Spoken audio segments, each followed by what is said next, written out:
Hello everyone. तुम लोग कैसे हो? आज हम लोग स्टार्ट करने वाले हैं क्लास 10th का एक इम्पोर्टेंट चैप्टर है बायोलॉजी का, लाइफ प्रोसेस। इस चैप्टर में हम लोग क्वेश्चन से थ्योरी पढ़ जाएंगे, क्योंकि देखो ये नवंबर का समय आ गया है और नवंबर तक लगभग सिलेबस लगभग क्या हो गया होगा, अधिकतर बच्चों का लाइफ प्रोसेस चैप्टर तो कंप्लीट हो गया होगा। तो हमारा कोशिश यही होगा कि ज़्यादा से ज़्यादा क्वेश्चन करें और क्वेश्चंस के माध्यम से जो थ्योरी में कोई कमी होगा उसको हम लोग क्या करेंगे, सुधार करेंगे। क्योंकि ये लास्ट टाइम में हम लोग का कोशिश होना चाहिए कि ज़्यादा से ज़्यादा क्वेश्चन हम बनाएं, तभी हमारा बोर्ड एग्जामिनेशन में अच्छा रिजल्ट आने का संभावना होगा। तो सबसे पहले हमारा जो चैप्टर का नाम क्या है, लाइफ प्रोसेस। लाइफ प्रोसेस क्या है? वैसा प्रोसेस जो जीने के लिए क्या है, जरूरी है। लाइफ मतलब होता है क्या है, जीवन। और जीवन को सुचारू रूप से चलाने के लिए, जिंदा रहने के लिए जो हमारे बॉडी में प्रोसेस होता है उसको क्या बोलते हैं, लाइफ प्रोसेस। जैसे डाइजेशन, रिस्पायरेशन। क्योंकि रिस्पायरेशन से क्या मिलता है हमको, एनर्जी। और बिना एनर्जी का हम कोई भी काम नहीं कर सकते। जिंदा रहने के लिए क्या चाहिए, एनर्जी। और एनर्जी कब मिलेगा, जब हम ऑक्सीजन को बॉडी में इंटर करवाएंगे। और वो ऑक्सीजन क्या करता है, हमारे बॉडी के सेल में प्रेजेंट फूड को तोड़ता है और उसके टूटने से क्या मिलता है, एनर्जी। फिर हमारे बॉडी में और क्या होता है, एक्सक्रीशन। जो हमारे बॉडी में जो वेस्ट मटेरियल है उसको हम बॉडी से by the process of excretion क्या करते हैं, पास करते हैं। जिसमें मेन ऑर्गन कौन इन्वॉल्व होता है, किडनी। सर्कुलेटरी सिस्टम होता है, ट्रांसपोर्टेशन होता है। कि हम जब सांस लेते हैं, जैसे मान लो सांस लिए, तो ये ऑक्सीजन कहाँ गया, हमारे लंग्स में गया। और लंग से ये कहाँ जाता है, ऑक्सीजन ब्लड कैपिलरी में। और ब्लड कैपिलरी ब्लड वेसल का पार्ट है। फिर वहाँ से पल्मोनरी वेन, फिर हार्ट होते हुए पूरे बॉडी पार्ट्स में जाता है। ये ऑक्सीजन जाता कैसे है, ब्लड के थ्रू। इसलिए हम लोग ब्लड के बारे में पढ़ेंगे और कैसे ट्रांसपोर्टेशन होता है मेरा, ऑक्सीजन फूड, ये सब के बारे में पढ़ेंगे। अब देखो, हम कोई भी काम करते हैं उसके लिए क्या चाहिए, एनर्जी। एनर्जी कब मिलेगा, जब फूड टूटेगा। और फूड का क्या होगा, डाइजेशन। इसका मतलब डाइजेशन हो या रिस्पायरेशन हो या सर्कुलेशन हो, जो भी प्रोसेस हो रहा है एक दूसरे से क्या है, कनेक्टेड है। अगर हम डाइजेशन किए और रिस्पायरेशन नहीं किए तो भी हम जिंदा नहीं रह सकते हैं। इसका मतलब हर एक प्रोसेस क्या है, एक दूसरे से क्या हमारे बॉडी में कनेक्टेड है, एक दूसरे को क्या करता है, कोऑर्डिनेट करता है।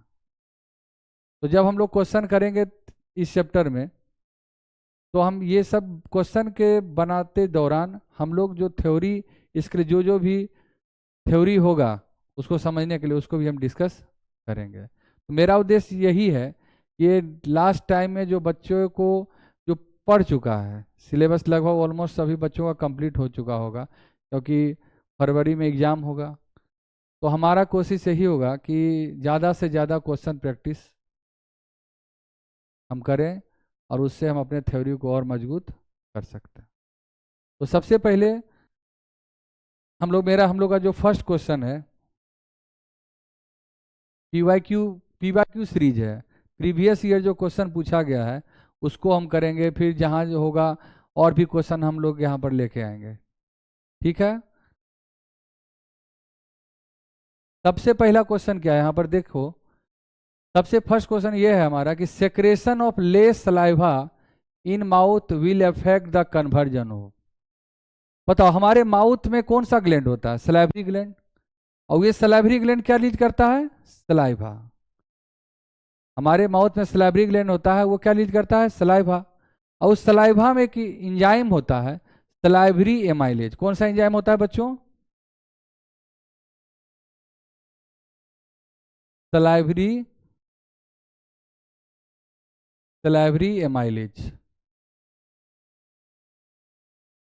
ये सलाइवरी एमाइलेज का काम क्या है, ये हमारा जो फूड है, स्टार्च हमारा क्या है, फूड है, और उस फूड को ये सलाइवरी एमाइलेज एंजाइम क्या करता है, सिंपल शुगर में कन्वर्ट कर देता है। तो बताओ हमारा आंसर क्या होगा। देखो ये फर्स्ट ऑप्शन क्या है कि सलाइवा में कौन सा होता है एंजाइम, बताओ। देखो यहाँ पर सलाइवरी एमाइलेज, ये सलाइवरी एमाइलेज क्या करेगा, प्रोटीन को एमिनो एसिड में तोड़ेगा या स्टार्च को सिंपल शुगर में तोड़ेगा, स्टार्च को सिंपल शुगर में तोड़ेगा। तो मेरा ऑप्शन फर्स्ट क्या होगा, डी होगा। अब इसका एक एक्सप्लेनेशन भी दिया हुआ है,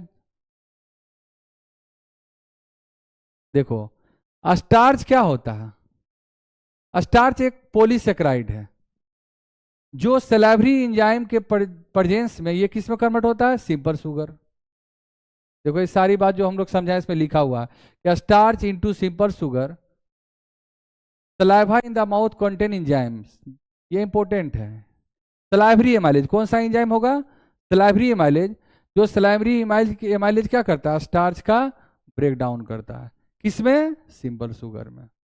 तो अगर less amount of saliva release होगा तो बताओ कौन क्या किस में इफेक्ट होगा। देखो क्या क्वेश्चन है कि secretion of less saliva in mouth will affect the conversion of, अगर सलाइवा कम रिलीज होगा तो किस पर इफेक्ट पड़ेगा, स्टार्च पर कि प्रोटीन पर, स्टार्च पर। ये पहला ऑप्शन क्या होगा, सी। देखो हमारा कोशिश यही होगा कि क्वेश्चन के माध्यम से जो हमारा थ्योरी है उसको रिवीजन करेंगे, ठीक है। अब नेक्स्ट क्वेश्चन देखो, दूसरा क्वेश्चन क्या है, the breakdown of glucose has taken the following pathway. अब यह देखो ये पाथवे दिया हुआ है, ये हमारा ग्लूकोज है, ग्लूकोज किस में कन्वर्ट हुआ, पायरुवेट में, और एनर्जी मिला, और पायरुवेट किस में, लैक्टिक एसिड, और वहां भी एनर्जी निकला, ओवरऑल एनर्जी निकलेगा। देखो इधर हमारा कहता है कि कौन सा साइट में ये इवेंट हो रहा है, ग्लूकोज से पायरुवेट में और पायरुवेट से लैक्टिक एसिड में। तो बच्चों तुम लोग जानते हो कि हमारा बॉडी किसका बना हुआ है, सेल से, सेल आपस में मिलकर क्या बनता है, टिश्यू, टिश्यू आपस में मिलकर क्या बनता है, ऑर्गन, ऑर्गन आपस में मिलकर क्या बनता है, ऑर्गन सिस्टम, और ऑर्गन सिस्टम आपस में मिलकर कंप्लीट बॉडी का निर्माण करता है। लेकिन सबसे छोटा यूनिट क्या है, सेल है। और हमारा सेल जो है, अगर हम एनिमल सेल की बात करें तो एनिमल सेल का जो आउटर बाउंड्री होता है उसको क्या बोलते हैं, प्लाज्मा मेम्ब्रेन, हम शॉर्ट में पीएम लिख देते हैं, इसको क्या बोलते हैं, प्लाज्मा मेम्ब्रेन। क्या बोलते हैं जी, प्लाज्मा मेम्ब्रेन। तो हमारा सेल का जो जिस तरह हमारे देश का बाउंड्री होता है उसी तरह हमारे सेल का भी बाउंड्री होता है, उस बाउंड्री को ही क्या बोले, एनिमल सेल में की बात अगर हम करें तो उसमें बाउंड्री क्या होता है, सबसे आउटर बाउंड्री कौन है, पीएम, मतलब क्या हो गया, प्लाज्मा मेम्ब्रेन, इसको क्या बोलते हैं जी, प्लाज्मा मेम्ब्रेन।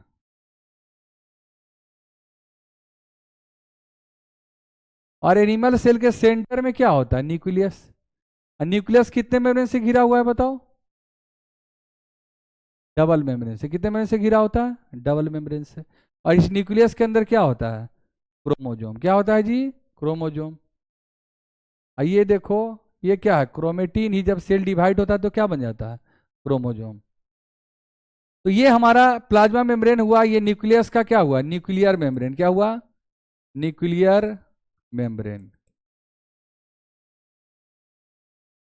और ये प्लाज्मा मेम्ब्रेन, ये न्यूक्लियस है, ये न्यूक्लियस का न्यूक्लियर मेम्ब्रेन है, और इस न्यूक्लियर मेम्ब्रेन के चारों ओर जो स्पेस है उसको हम क्या बोलते हैं, साइटोप्लाज्म। क्या बोलते हैं बच्चों, साइटोप्लाज्म।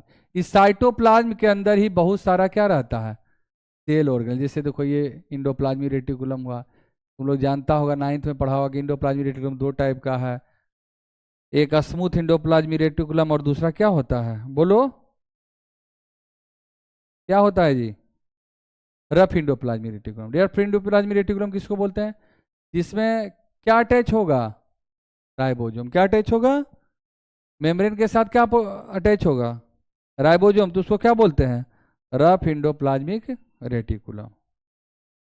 और बहुत सारा होता है, जैसे माइटोकॉन्ड्रिया का नाम सुना होगा, हम लोग सेल में पढ़े थे। बस हम लोग को देखो और बहुत सारा सेल ऑर्गेनिज्म में होता है, तो हम ज़्यादा इसके बारे में बस थोड़ा सा जानकारी ये रखें कि ये हमारा सेल का आउटर बाउंड्री, यहाँ पर प्लाज्मा मेम्ब्रेन है, और ये सेंटर में कि यहाँ पर क्या है, न्यूक्लियस है, न्यूक्लियस के चारों ओर क्या है, साइटोप्लाज्म। तो हमारा ग्लूकोज से जो पायरुवेट होने का जो घटना होता है, इवेंट होता है, वो कहाँ होता है, साइटोप्लाज्म में। कहाँ होता है जी, साइटोप्लाज्म में। ए में क्या होगा बताओ, ए में हमारा आंसर क्या होगा, ए का साइटोप्लाज्म क्या होगा जी, साइटोप्लाज्म। और दूसरा इवेंट कहाँ होता है, देखो जब हमारे बॉडी में ऑक्सीजन का कमी होती है, जब हम बहुत फास्ट काम करते हैं, हमारा बॉडी एक्सरसाइज करता है या हम बहुत तेजी से दौड़ते हैं, तो उस समय ऑक्सीजन का डिमांड बढ़ जाता है, तो हमारे मसल में ऑक्सीजन का क्या हो जाता है, कमी। तो उस समय हमारे बॉडी में कौन सा एनारोबिक रिस्पायरेशन होता है, एरोबिक के साथ साथ क्या होता है, एनारोबिक, जिसको हम बोलते हैं लैक्टिक एसिड फर्मेंटेशन। यहाँ देखो लैक्टिक एसिड बन रहा है, ये लैक्टिक एसिड कब बनेगा, हम क्या बोले, जब हमारे बॉडी में पर्याप्त ऑक्सीजन उपलब्ध नहीं होगा, जितना डिमांड चाहिए और उतना ऑक्सीजन उपलब्ध नहीं होगा, तो क्या हो बनेगा, लैक्टिक एसिड। तो देखो ऑक्सीजन डिफिशिएंट मसल, तो क्या होगा आंसर, डी होगा। अब इसका एक्सप्लेनेशन दिया हुआ है, cytoplasm and oxygen deficient cells, the breakdown of glucose occurs in, कहाँ होता है पायरुवेट का, साइटोप्लाज्म में। कब, जब ऑक्सीजन डिफिशिएंट कंडीशन होता है मसल में। और ये पायरुवेट किस में कन्वर्ट होता है, लैक्टिक एसिड में। और क्या रिलीज होता है, एनर्जी। एनर्जी किसके फॉर्म में होता है, एटीपी के फॉर्म में। एटीपी का फुल फॉर्म तुम लोग जानता होगा, एटीपी का फुल फॉर्म क्या होता है, एडिनोसाइन ट्राइफॉस्फेट।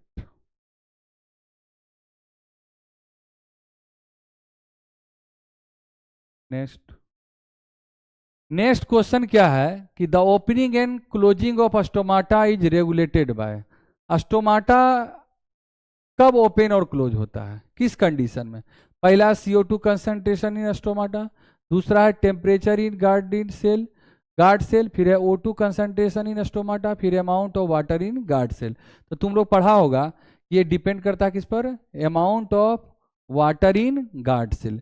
तुम लोग ये जानता होगा कि हमारे स्टोमाटा में गार्ड सेल है, ये हमारा क्या है, कितना गार्ड सेल है, तो ये स्टोमाटल पोर है। तब कब ये गार्ड सेल ओपन और क्लोज होगा, जब इसके अंदर वाटर इंटर करेगा। जब इसमें वाटर इंटर करेगा, तो ये जब मान लो यहां से वाटर इंटर कर रहा है, वाटर इंटर कर रहा है, वाटर इंटर करेगा तो इसमें क्या होगा, धीरे धीरे स्वेलिंग होगा। और जब पूरा वाटर अंदर चला जाए तो उस कंडीशन को क्या बोलते हैं, जब फुल वाटर इसमें चला जाएगा पूरी तरह से वाटर वाटर, तो ये क्या कौन सा कंडीशन आ जाता है, टर्जिड कंडीशन। और टर्जिड कंडीशन में क्या होगा, ये जो है स्टोमाटा क्या हो जाएगा, ओपन है, देखो इसे, अब ये स्टोमाटा क्या होगा, ओपन। फिर जैसे ही वाटर रिलीज होगा तो फिर से ये क्या करेगा, कंडीशन है, तो स्टोमाटा क्लोज हो जाएगा। तो यहाँ पर देख सकते हो, ये हमारा क्या है बोलो, ये स्टोमाटल पोर है, ये स्टोमाटल पोर हुआ। यहाँ देखो इसमें क्या होता है, इस गार्ड सेल क्लोरोप्लास्ट भी होता है। तो amount of water in guard cell, the guard cell control the opening and closing of water stomata when they are full of water. जब पूरी तरह से पानी जब भर जाएगा इसमें, तो उस कंडीशन को क्या बोलते हैं, टर्जिड कंडीशन। और इस कंडीशन में ही हमारा स्टोमाटा क्या हो जाता है, ओपन। और जब हमारा वाटर लॉस कर लेगा तो हमारा स्टोमाटा फिर से क्या हो जाएगा, क्लोज। तो बताओ स्टोमाटा कब ओपन क्लोज होता है, जब गार्ड सेल के अंदर टर्जिड कंडीशन आ जाएगा, फुल ऑफ वाटर मतलब पानी से भर जाएगा, उस कंडीशन को क्या बोलते हैं, टर्जिड कंडीशन। तब हमारा स्टोमाटा क्या हो जाएगा, ओपन। और जब ये वाटर लॉस कर जाए तो स्टोमाटा क्या हो जाएगा, close. Next question, one cell thick blood vessel are known as, तुम लोग जानते हो कि ब्लड कैपिलरी पढ़ा होगा कि ब्लड वेसल, ब्लड वेसल कौन कौन कौन होता है बताओ, blood vessels, arteries, when, capillaries. तो देखो जैसे ये हमारा देखो ये हमारा क्या है, टिश्यू है, कौन है जी, टिश्यू, ठीक है। और ये हमारा सिस्टेमिक कैपिलरी होता है, तो क्या होता है, आर्टरी से जब ऑक्सीजन आता है, डीऑक्सीनेटेड ब्लड, तो ये कैपिलरी के थ्रू ऑक्सीजन कहाँ एक्सचेंज हो जाता है, टिश्यू में। जहाँ एक्सचेंज हो रहा है, गैसियस एक्सचेंज हो रहा है, तो वहाँ का वाल कैसा होना चाहिए, थिन होना चाहिए, पतला होना चाहिए। इसीलिए हमारा कैपिलरी क्या होता है, one cell thick blood vessel होता है। तो आंसर क्या हो जाएगा, बी। तो capillary are one cell thick blood vessel that allow exchange of material like oxygen, carbon dioxide, nutrient, waste between blood and body tissue. Tissue और blood के बीच transport कब आसानी से हो जाएगा, जब हमारा लेयर जो क्या होगा, थिन होगा, आसानी से एक्सचेंज हो जाएगा। तो सबसे थिन लेयर कौन होता है, ब्लड। कौन सा ब्लड वेसल सबसे थिन होता है, कैपिलरी। तो आंसर हमारा क्या होगा, कैपिलरीज।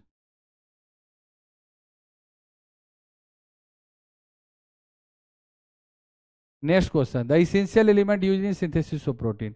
प्रोटीन सिंथेसिस के लिए और बहुत सारा एलिमेंट होता है, लेकिन यहाँ पर इस चारों में मेरा कौन सा आंसर होगा, इसेंशियल एलिमेंट कौन होगा, सबसे ज्यादा जरूरी कौन होगा, नाइट्रोजन। क्या हुआ, nitrogen.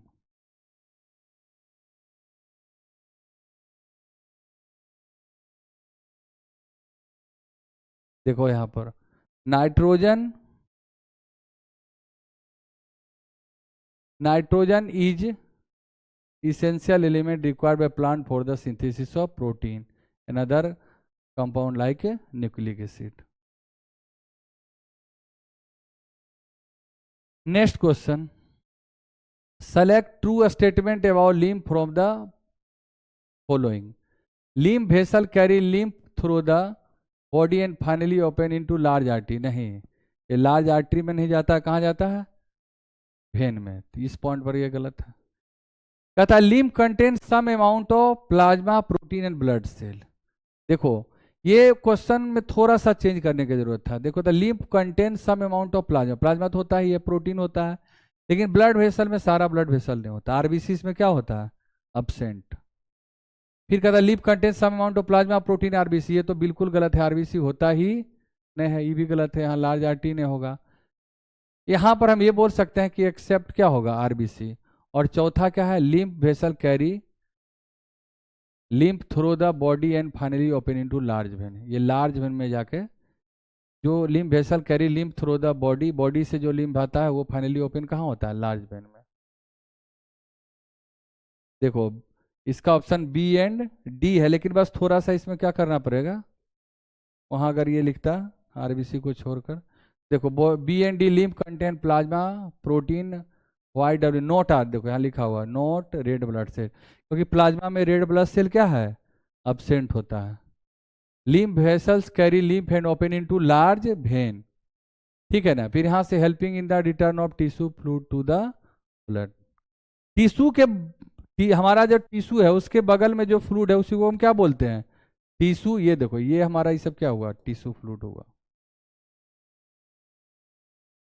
Next question, select the correct option from the following statement about the functioning of the human heart। बस इसको थोड़ा सा हम यहीं पर हम डिटेल कर लेते हैं। देखो इधर यहाँ पर थोड़ा स्पेस का कमी है, लेकिन देखो समझने की कोशिश करो। अच्छा देखो यहाँ पर, देखो ये हमारा क्या है, ये बताओ क्या है, एल्वुलाई क्या है, एल्वुलाई क्या है, स्ट्रक्चरल एंड फंक्शनलिटी ऑफ क्या है, लंग्स। लंग्स का सबसे छोटा यूनिट क्या होता है, एल्वुलाई। अब देखो जब हम सांस लेते हैं ये ऑक्सीजन कहाँ जाता है बताओ, हमारे एक्सटर्नल नॉस्ट्रिल, और ये देखो जो नाक में जो छेद होता है उसको क्या बोलते हैं, एक्सटर्नल नॉस्ट्रिल। एक्सटर्नल नॉस्ट्रिल के अंदर क्या होता है, जो पैसेज होता है उसको नेजल पैसेज बोलते हैं, ठीक है। नेजल चेम्बर है, फिर इंटरनल नॉस्ट्रिल है, फिर फेरिंग्स, सब तुम लोग पढ़ा होगा। ट्रेकिया के थ्रू लास्टली ब्रोंकाई ब्रोंक्यूल, और लास्टली कहाँ चला जाता है, एल्वोलाई में। और यहाँ पर ये एल्वोलाई है, और ये बगल में क्या है, ये है ब्लड कैपिलरी, क्या है, पल्मोनरी कैपिलरी है। ये हमारा क्या हुआ, पल्मोनरी कैपिलरी। तो जब ये ऑक्सीजन आएगा यहाँ से, तो ऑक्सीजन यहाँ से कहाँ चला गया, ब्लड कैपिलरी में। और इधर कौन सा कैपिलरी है, पल्मोनरी कैपिलरी। अब ये देखो, ये हमारा कैपिलरी से क्या यहाँ निकल रहा है, पल्मोनरी वेन है। थोड़ा स्पेस कम है इसलिए यहाँ पर लिख रहे हैं छोटा सा पल्मोनरी वेन।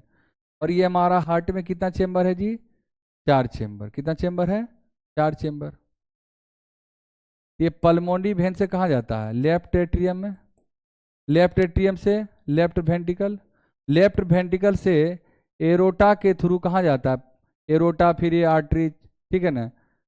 डायमीटर छोटा जो होता जाएगा तो आर्टरी, और फिर ये ब्लड कैपिलरी, और यहाँ पर क्या है, थोड़ा स्पेस कम है बच्चों, टिश्यू में चला जाएगा। कहाँ चला जाएगा, टिश्यू में ऑक्सीजन जाएगा, फूड को तोड़ेगा, वहाँ से CO2 निकलेगा, और फिर ये CO2, इसको बोलते हैं सिस्टेमिक कैपिलरी, हम बताएंगे कभी डिटेल से क्वेश्चन में।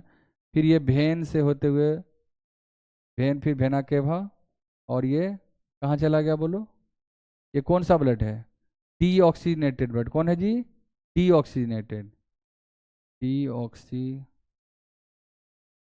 ब्लड है। और ये कहाँ चला गया बताओ लेके, राइट ऑरिकल या राइट एट्रियम, फिर राइट एट्रियम से राइट वेंट्रिकल, फिर राइट वेंट्रिकल से पल्मोनरी आर्टरी के द्वारा कहाँ चला गया, कैपिलरी में। कैपिलरी से फिर ये CO2 कहाँ, एल्वलाई होते हुए फिर हमारे बॉडी से बाहर हो गया। थोड़ा सा ये फिगर स्पेस कमी होने के कारण हम नेक्स्ट पेज में देखेंगे फिर से इसको, उसमें आसान।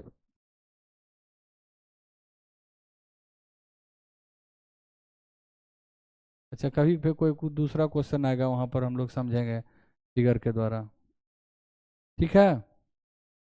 अब बताओ अगला क्वेश्चन क्या है, पारासाइटिक मोड ऑफ न्यूट्रिशन। बताओ पारासाइट किसको बोलते हैं, जो दूसरे लिविंग ऑर्गेनिज्म पर डिपेंड करता है। तो तुम लोग पढ़ा होगा कि कुस्कुटा जो है ये क्या है, पारासाइट है। ये पूरी तरह से खुद पर डिपेंड नहीं होता है। पारासाइट किसको बोलते हैं, जो दूसरे पर डिपेंड करता है, दूसरे लिविंग ऑर्गेनिज्म पर डिपेंड करता है, उसको क्या बोलते हैं, पारासाइट। तो हमारा कुस्कुटा, जिसको अमरबेल भी बोलते हैं, उसको क्या बोलते हैं, पारासाइट। देखो यहाँ पर कुस्कुटा, ऑल्सो नोन एज क्या बोलते हैं इसको, अमरबेल।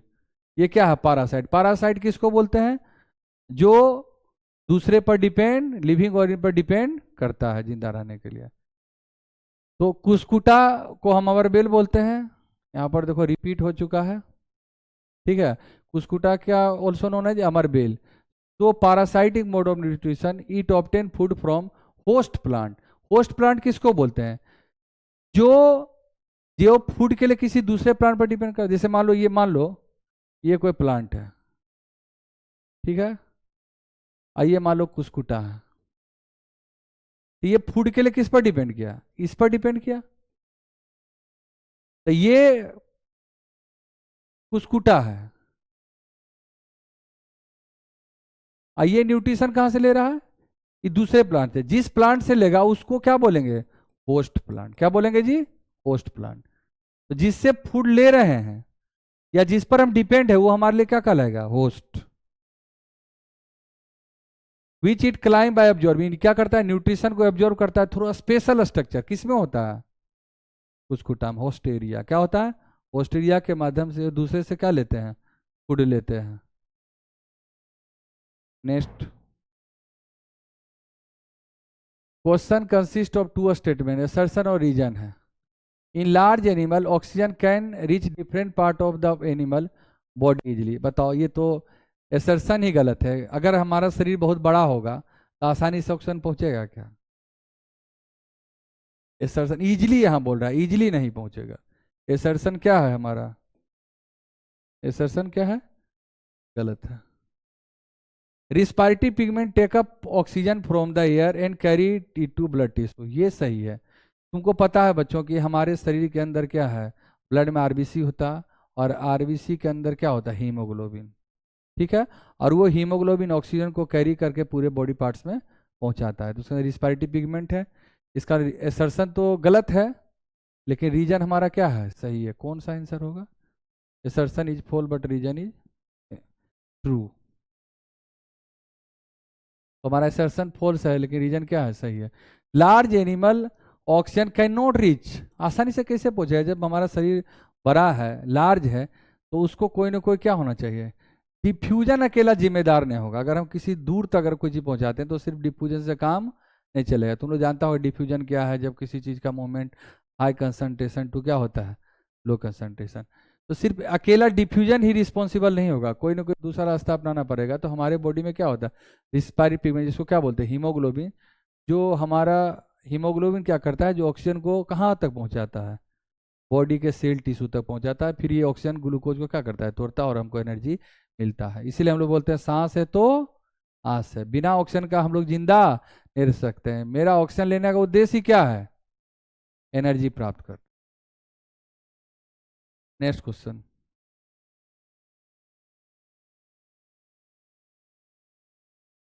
दो स्टेटमेंट फिर असर्शन रीजन है। Xylem tissue move water and mineral obtain from the soil by the root. Xylem tissue तुम लोग पढ़ा होगा कि नाइन्थ में पढ़ा होगा, इस टेंथ में पढ़ा है कि वेस्कुलर टिश्यू होता है हमारे प्लांट में जाइलम और फ्लोएम। जाइलम का क्या काम है, वाटर मिनरल को, जाइलम का काम है, ये देखो जाइल, ये रूट है प्लांट का, ठीक है, और ये हमारा क्या हुआ, लीफ हुआ, ठीक है, ये हमारा स्टेम हुआ और ये ब्रांच बहुत सारा निकला। तो ये हमारा क्या है, सॉइल है। ये मिट्टी से पानी को लेता है कौन, रूट्स, और ये फिर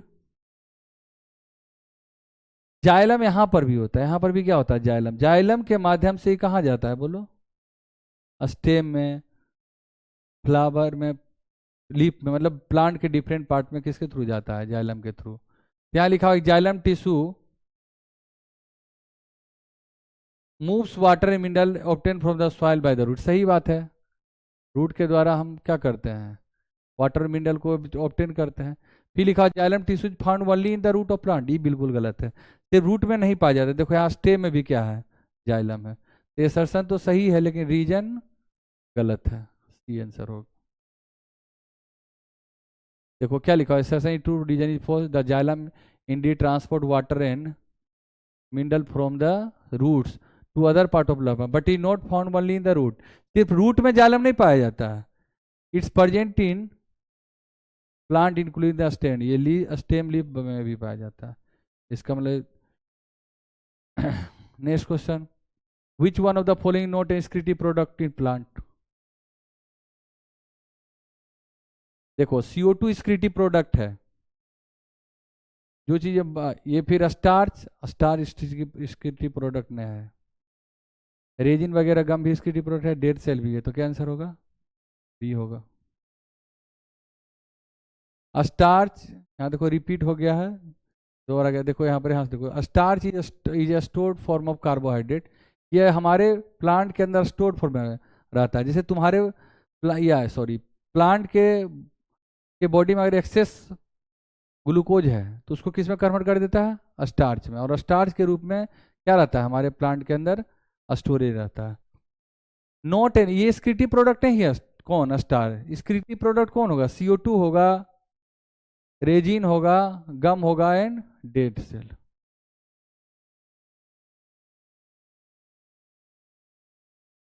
ठीक है, फिर नेक्स्ट क्वेश्चन देखो, the basic filtration unit of excretory system in human क्या होता है बताओ। बेसिक यूनिट कौन होता है हमारा किडनी का, नेफ्रॉन, कौन होता है जी, नेफ्रॉन। नेफ्रॉन इज द, देखो ये बार बार ये रिपीट हो रहा है, टेंशन मत लेना, बस ये देखो, नेफ्रॉन जो है हमारा basic structural and function unit of क्या होता है, ह्यूमन किडनी। और नेफ्रॉन के मदद से हम क्या करते हैं, फिल्ट्रेट करते हैं, तुम लोग देखा होगा, पढ़ा भी होगा। ये देखो हमारा क्या है, ये नेफ्रॉन का स्ट्रक्चर कुछ याद होगा तुम लोग को, ये बोमेंस कैप्सूल होता है, ये बोमेंस कैप्सूल है, ये क्या है, प्रोक्सिमल कन्वर्टिबल है।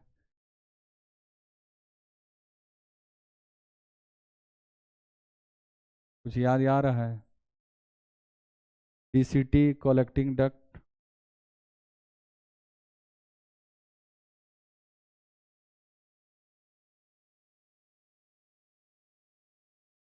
ये हमारा ग्लोमेरुलस है, यहाँ पर क्या है, ग्लोमेरुलस। अब देखो यहाँ पर क्या होता है, हाई प्रेशर में जब ब्लड आएगा, और ब्लड के साथ क्या चीज़ होता है, ब्लड के साथ इम्प्योर सबस्टांस भी होता है। क्या होता है? Impure substance. देखो यहाँ से क्या आ रहा है, कैसा ब्लड आ रहा है? Impure blood. और ये जाके ग्लोमेरुलस में क्या होता है, ड्यू टू हाई प्रेशर ये छन के कहाँ जाता है, यूरिया कहाँ आ गया, वोमेंस कैप्सूल में। तो ये नेफ्रॉन में ही क्या होता है, फिल्ट्रेशन ऑफ ब्लड होता है और यूरिया का फॉर्मेशन होता है। ठीक है बच्चों।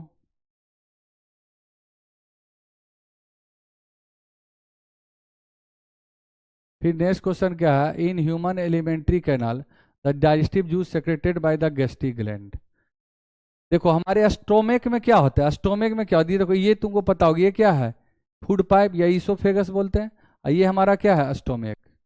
इस स्टोमेक में क्या होता है बताओ, गैस्ट्रिक ग्लैंड। ये स्टोमेक में क्या है, बोलो, गैस्ट्रिक ग्लैंड। और ये गैस्ट्रिक ग्लैंड क्या लीज करता है बताओ, हाइड्रोक्लोरिक एसिड, पेप्सिन और म्यूकस। तुम लोग पढ़ा होगा कि हाइड्रोक्लोरिक एसिड क्या करता है, इंजाइम को एक्टिव करके रखता है। कौन सा इंजाइम, पेप्सिन को। साथ साथ जो हमारे स्टोमेक में जो बैक्टीरिया है उसको भी मारने में हेल्प करता है, जर्म को भी। और म्यूकस क्या करता है, ये जो एसिड रिलीज होता है हमारे स्टोमेक में, वो उससे ये हमारे स्टोमेक के वाल को क्या करता है, प्रोटेक्ट करता है। कौन, म्यूकस। ये तीनों चीज किसके द्वारा रिलीज होता है, गैस्ट्रिक ग्लैंड के द्वारा।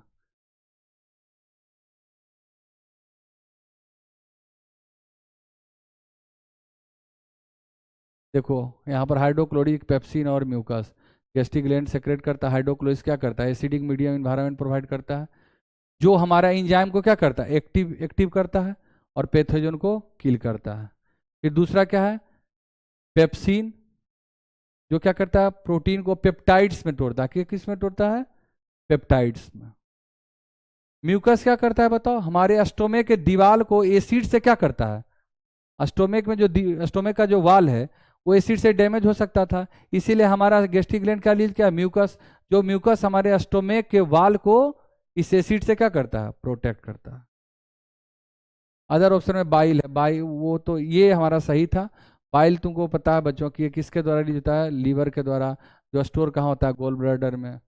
ठीक है ना। और रिएक्ट किस में करता है, स्मॉल इंटेस्टाइन में। फिर ट्रिप्सिन लाइपेज किसके द्वारा सेक्रेट होता है, पेनक्रियाज के द्वारा। ये गैस्ट्रिक ग्लैंड के द्वारा नहीं सेक्रेट होता है, किसके द्वारा, पेनक्रियाज के द्वारा। कौन, ट्रिप्सिन और लाइपेज। और सलाइवरी माइलेज तो हम लोग फर्स्ट क्वेश्चन ही पढ़े जब हम बता रहे थे, तो उसमें क्या बताते थे कि सलाइवरी माइलेज कहाँ से रिलीज होता है, माउथ में प्रेजेंट सलाइवरी ग्लैंड से। ठीक है, स्टोमक से नहीं होता। ठीक है।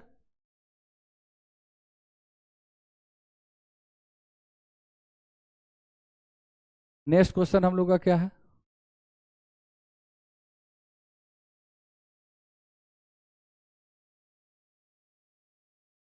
देखो नेक्स्ट क्वेश्चन हम लोग का क्या है। देखो बच्चों आज हम लोग आज इतना ही डिस्कस कर पा रहे हैं। ठीक है। हम लोग को बहुत पढ़ाना था, लेकिन बहुत सारा स्लाइड है, हम लोग अभी और करेंगे नेक्स्ट क्लास में, नेक्स्ट चैप्टर में हम लोग ये सब भी करेंगे, डिटेल करेंगे इसको सब। ये सारा क्वेश्चन भी करेंगे हम लोग। आज हम लोग का फर्स्ट डे था और ये लाइव प्रोसेस का हम लोग कोशिश करेंगे और बेहतर से बेहतर करने का। सिर्फ तुम लोग का एक सपोर्ट चाहिए, अच्छे से रिवीजन करना। आज फर्स्ट ट्रायल है इसका, और हम अपने तरफ से और बेहतर कोशिश करें कि अच्छे से अच्छे क्वेश्चन डिस्कशन तुम्हारे बीच में अच्छे से कुछ क्वेश्चन लेकर आए, जिससे तुम्हारा थ्योरी और क्या हो, मजबूत हो और तुम लोग एग्जामिनेशन में अच्छे नंबर से पास कर सको। Thank you.